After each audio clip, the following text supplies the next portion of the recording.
എന്താണ് കാലത്ത് തന്നെ സുഹൃത്തുക്കളെ, ഇത് നിങ്ങൾക്ക് എല്ലാവർക്കും അറിയാവുന്നതാണ് ചേമ്പുംതാള്. ഇന്നത്തെ കാലത്ത് ഉള്ള മക്കളോട് ചോദിച്ചാൽ ഇതെന്താണെന്ന് ചോദിച്ചാൽ അവർക്കറിയില്ല. അപ്പോൾ ഈ ചേമ്പുംതാള് ഒരു 20-25 കൊല്ലം മുന്നുള്ള കാരണന്മാർക്ക് ഇതിൻ്റെ ഗുണഫലങ്ങളും വിശദമായിട്ട് മനസ്സിലാവുള്ളൂ. ഇത് കൊണ്ടുപോകുക, ഇതിൻ്റെ ഗുണഫലങ്ങൾ മനസ്സിലാക്കുക. ഇതിൽ പരിപ്പും ഇതിൻ്റെ തണ്ടുകൂടി അരിഞ്ഞു കഴിഞ്ഞാൽ ആരോഗ്യത്തിന് അത്ര ഔഷധ ഗുണമുള്ള മരുന്നാണ്. സാമ്പാറിലിടെ ഏറ്റവും നല്ലതാണ്. പരിപ്പും ഈ ചേമ്പുംതാളും കൂടി വെച്ചാൽ ആരോഗ്യം, ദീർഘായുസ് ഉണ്ടാവും. ഇത് കൊണ്ടുപോയിട്ട് ഉപയോഗിക്കണം. ഇതിൻ്റെ പണ്ടത്തെ കാലത്തെ കാരന്മാരോട് ചോദിച്ച് നോക്കുക ഇതിൻ്റെ ഗുണഫലങ്ങൾ. ഇന്നത്തെ തലമുറയോട് ചോദിച്ചാൽ അവർക്കൊന്നും അറിയില്ല. ഇതെന്താണെന്ന് പോലും അവർക്ക് കണ്ടാൽ മനസ്സിലാവില്ല. അല്ല, ഞാൻ ചോദിക്കട്ടെ, ഇതെങ്ങനെ കറി വെക്കാന്ന് ടോമിക്ക് പറയാൻ പറ്റുമോ? ഈ പരിപ്പ് വേവിക്കുന്നതോടൊപ്പം ഇത് ചെറുതാക്കി അരിയുക.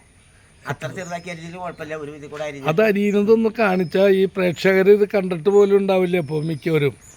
കാരണം എന്താ വെച്ചാൽ ഇത് പഴയകാല നമ്മുടെയൊക്കെ ആരോഗ്യത്തിന്റെ രഹസ്യങ്ങളാണ്.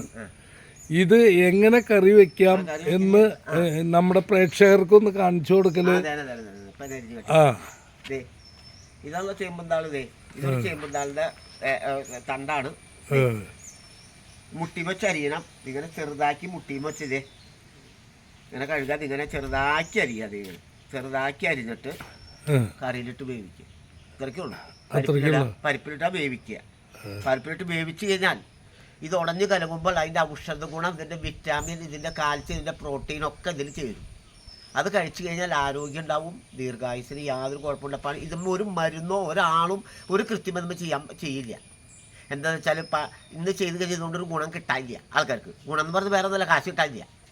അപ്പോൾ അതിൻ്റെ പേരിൽ ഇത് കൊണ്ടുപോയി ഉപയോഗിക്കുക, ഇതിൻ്റെ ഗുണഫലങ്ങൾ മനസ്സിലാക്കുക. പണ്ടത്തെ കാലത്തിലേക്ക് നമ്മൾ തിരിച്ചു പോകുക. പച്ചക്കറികൾ കൂടുതൽ ഉപയോഗിക്കുക, ഇറച്ചും മീനും കുറയ്ക്കുക.